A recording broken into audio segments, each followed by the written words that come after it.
Big TV భక్తి సమాచారం WhatsApp ఛానల్లో జాయిన్ అవ్వండి. అన్ని విశేషాలు ఎప్పటికప్పుడు తెలుసుకోండి.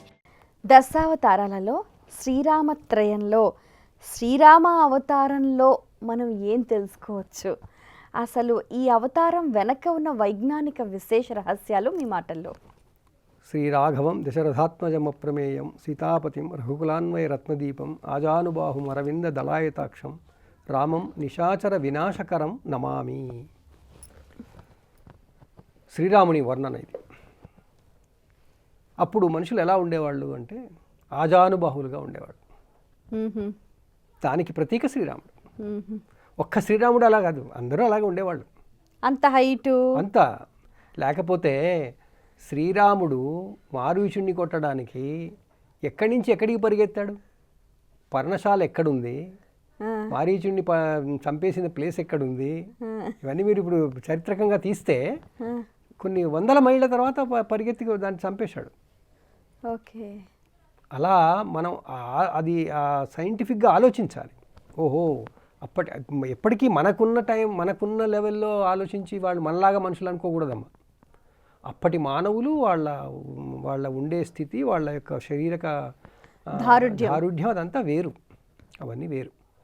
సో ఇప్పుడు మనకి శ్రీరాముడి యొక్క అవతారంలో ముఖ్యమైనది ఏమిటి అంటే, పరశురాముడి అవతారంలో మనం సంఘ నియమాలు ఆరంభించుకున్నాం. సంఘం కట్టుబాట్లు ఎవరైనా పాటించకపోతే కఠిన శిక్షలు. అది ఎంతకాలం నడుస్తుంది? మరి మానవులేమో సుఖంగా ఉండాలి, ఈ ఎక్కువ రోజులు ఉండలేం కదా, అలా చేయలేం కదా, క్రమశిక్షణ పేరుతో ఎక్కువ హింసించలేం కదా. అందువల్ల తర్వాత ఏమొచ్చింది? శ్రీరాముడి యొక్క అవతారం వచ్చింది. అప్పుడేం జరిగింది? ఫ్యామిలీ వ్యవస్థ పుట్టుకొచ్చింది. ఓకే, ఇండివిజువల్ నుంచి సొసైటీ నుంచి ఒక కుటుంబ వ్యవస్థ ఏర్పడింది.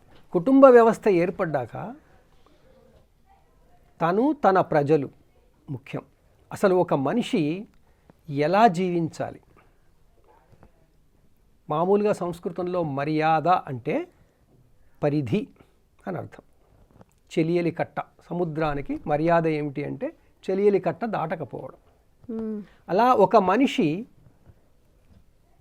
ఎంతవరకు పరిధిలో ఉండాలి, మర్యాద ఏమిటి, అందువల్ల మర్యాద ఏమిటి అనేది నేర్చుకున్న కాలం మనిషి మర్యాదా పురుషోత్తముడి శ్రీరాముడి కాలం.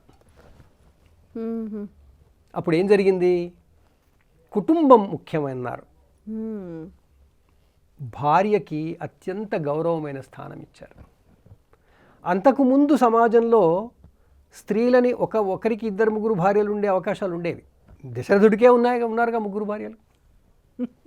కానీ రాముడి కాలంలో మానవుడు ఏం చేశాడు? స్ట్రిక్ట్గా సంఘ నియమాలు పాటించడానికి అడిషనల్ రూల్స్ తీసుకొచ్చారు.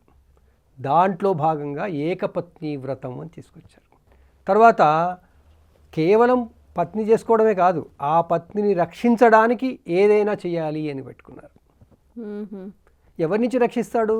మనుషుల నుంచి ఏం కాదు, మళ్ళీ నేచర్ శక్తులే కదా. అందువల్ల దాంట్లో అసురీ శక్తులైనటువంటి రావణుడి నుంచి కాపాడుకున్నాడు.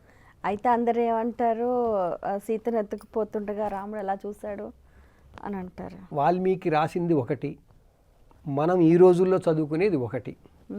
వాల్మీకి రాసింది చదవాలి, అప్పుడు అనుకోవాలి. కథలు ఎన్నో వస్తుంటాయి. ఇప్పుడు మనం ఒక చోట ఒక విషయం మాట్లాడి అది 10 మంది ద్వారా మళ్ళీ ఆ విషయాన్నే మనం విన్నప్పుడు ఆ తీరుగా వినం మనం. ఇది కమ్యూనికేషన్లో ఉండే డిస్టార్షన్. సో ఒక కథ, మీకు ఒక కథ చెప్తాను, నేను చెప్పిన కథ మీరు ఇంకోళ్ళకి చెప్పినప్పుడు మళ్ళీ అదే విధంగా చెప్పరు, మీ పర్సెప్షన్ యాడ్ చేస్తారు దాంట్లో.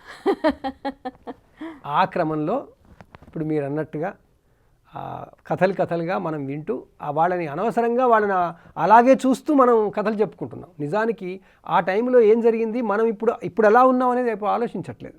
శ్రీరాముడి కాలంలో మానవ జీవితం అత్యంత ఉన్నతమైనటువంటి ప్రమాణాలతో ఉంది. అందుకే ఆయన రాజ్యాన్ని రామరాజ్యం అన్నారు. రామరాజ్యం డెఫినేషన్ ఎక్కడా లేదు. మర్యాదా పురుషోత్తములు అందరూ అయినప్పుడు అది రామరాజ్యం అవుతుంది. సో ప్రతి మనిషి తన సంఘ జీవనంలో తన కట్టుబాట్లని అధిగమించకుండా అందరితోనూ కలిసిపోయేటట్టుగా కుటుంబ జీవితం అనుభవించగలిగితే అది రామావతార సందేశం మనకి. అందువల్ల అంటారు రాముడు చేసింది మనం చెయ్యాలి అంటారు, ఆచరణ. కృష్ణుడు చెప్పింది మనం చేయాలంటారు. చాలా టిపికల్ ప్రావర్బ్ ఇది. రాముడు చేసింది మనం చెయ్యాలి, కృష్ణుడు చెప్పింది మనం వినాలి. బాగుంది. చెప్పింది చెయ్యాలి, ఆయన చెప్పింది మనం చేయాలి. రామకృష్ణావతారాల మధ్య డిఫరెన్స్ ఇది. రాముడు చేసింది చెయ్యాలి, కృష్ణుడు చెప్పింది చెయ్యాలి. కృష్ణుడు చేసింది మనం చేయకూడదు, అది మళ్ళీ అక్కడ. సో అట్లా రామావతారంలో మనకి ఈ సమాజం అనేది ఏర్పడి సమాజంలో నియమాలన్నీ కరెక్ట్గా అయిపోయి సుఖజీవనం అందింది, లభించింది. ఆ క్రమంలో ఆయన్ని మనం మర్యాదా పురుషోత్తముడు అన్నాం. ఓకే. సో అలాంటి రాముడు ఆరంభంలో విపరీతమైన కట్టుబాట్లు ఉన్నటువంటి పరశురాముడి కాలం నుంచి ఇంకో కాలానికి ట్రాన్స్ఫార్మేషన్ అయింది కదా. ఆ ట్రాన్స్ఫార్మేషనే మనకి సీతా కళ్యాణంలో మనం చూసే శివధనుస్సు నుంచి శివధనుస్సు భంగం చేసిన తర్వాత విష్ణుధనుస్సును స్వీకరించాడు. విష్ణుధనుస్సును స్వీకరించడం అంటే ఏంటమ్మా? విష్ణువు పోషకర్త, సృష్టి పోషకుడు, ఆయన అవతారం పరశురాముడు.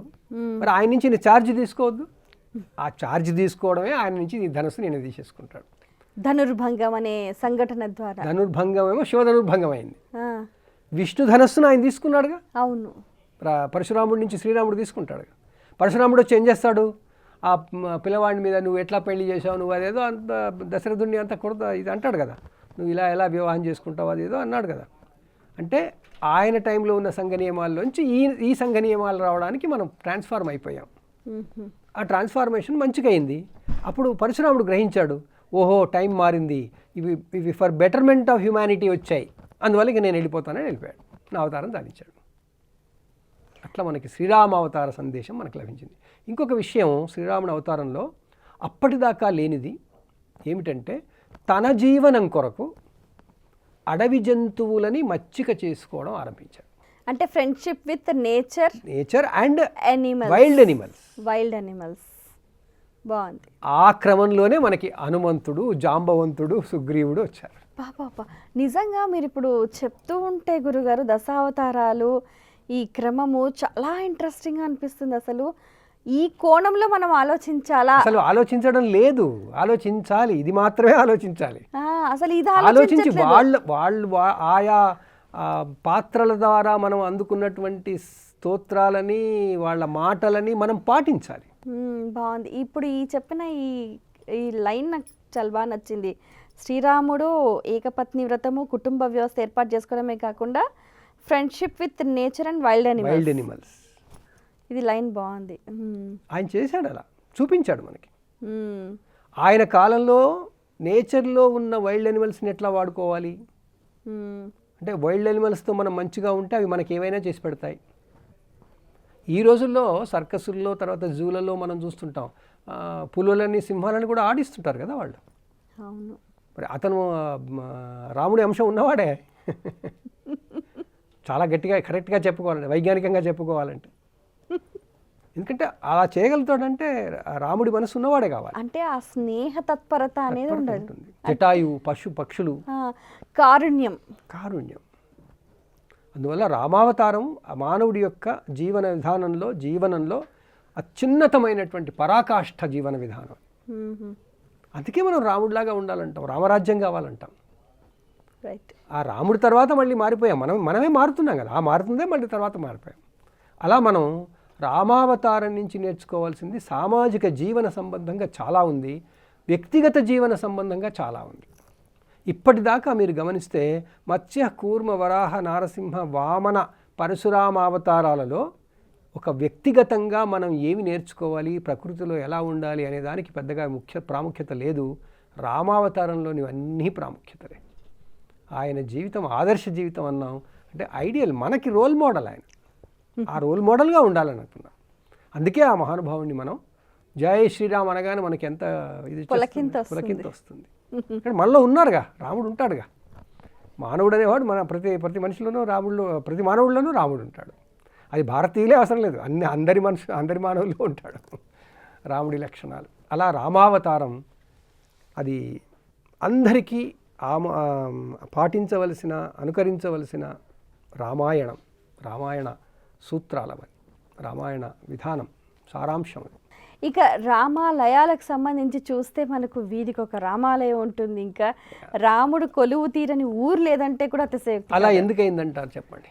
మీరే చెప్పాలి. సైంటిఫిక్గా ఆలోచిస్తే సంఘ జీవనం ఎక్కడుందో అక్కడ రాముడు ఉన్నాడు. రైట్. ఎక్కడ సంఘ జీవనం ఉందంటే అక్కడ రాముడు ఉండాల్సిందే.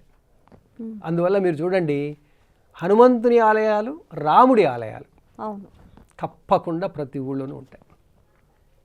అక్కడ దానికి దక్షిణ దేశం, ఉత్తర దేశం ఏం లేదు, అన్ని చోట్ల ఉంటాయి. ఈ కాలక్రమంలో దేవతాశక్తుల యొక్క స్థానాలని పరిరక్షిస్తూ, ఆయా క్షేత్రాలని పరిరక్షించుకుంటూ, మళ్ళీ అన్ని చోట్ల మనం మరిచిపోకూడదని నిర్మించుకున్న విధానంలో వచ్చినవే రామాలయాలు, హనుమదాలయాలు. హనుమదాలయాలు ఎందుకున్నాయి? మనలో భయం పోగొట్టడానికి, హనుమంతుడు మనకి వెంట ఉంటాడని. ఆ భయంతో పాటు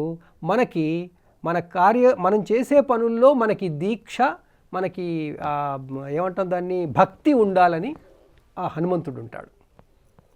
మీరు కొంతకాలం క్రితం వరకు చూస్తే ఊళ్ళల్లో అన్ని ఆలయాలలో భజనలు చేసేవాడు, రామభక్తి చేసేవాడు. ఇప్పటికీ చేస్తారు. కానీ ఇప్పుడు ఏమైనా రిచువల్స్ అయ్యాయి. ఇప్పుడు ఆ భక్తి తత్పరత, తన్మయత్వం చాలా తక్కువైంది. తన్మయత్వంతో చేసే మహానుభావులు ఇప్పటికీ ఉన్నారు, కానీ ఆ తన్మయత్వంతో ఎక్కువ సమాజంలో ఎక్కువ చేస్తే సమాజంలో ప్రశాంతత ఎక్కువ ఉంటుంది, సామాజిక అరాచకాలు ఉండవు. ఇప్పుడు మనం వింటున్నాం, పేపర్లలో చూస్తున్నాం ప్రతిరోజు. అసలు పేపర్ వాళ్ళే పెద్ద అరాచకం చేస్తున్నారు. ఎందుకంటే పేపర్ వాళ్ళు ఆ విషయాలు ఎందుకు రాయాలి? ఇంకో మంచి విషయాలు ముందు రాసి తర్వాత వాటిని రీడర్షిప్ కోసమని ముందు ఇవి పెడుతున్నారు. ఇదంతా మళ్ళీ ఏంటి అంటే, ఇదంతా మనలో ఉన్న రాక్షసత్వం, మనలోనే ఉంది అది. రాముడు మనలోనే ఉన్నాడు, రావణుడు మనలోనే ఉన్నాడు. సో ఆ రావణుల్లో రాముణ్ణి గుర్తించి ఆ రామావతారం యొక్క సారాంశాన్ని మనం ఈ విధంగా గ్రహించాలి అని మనం భావించాలి. For more videos like this, subscribe Big TV channel.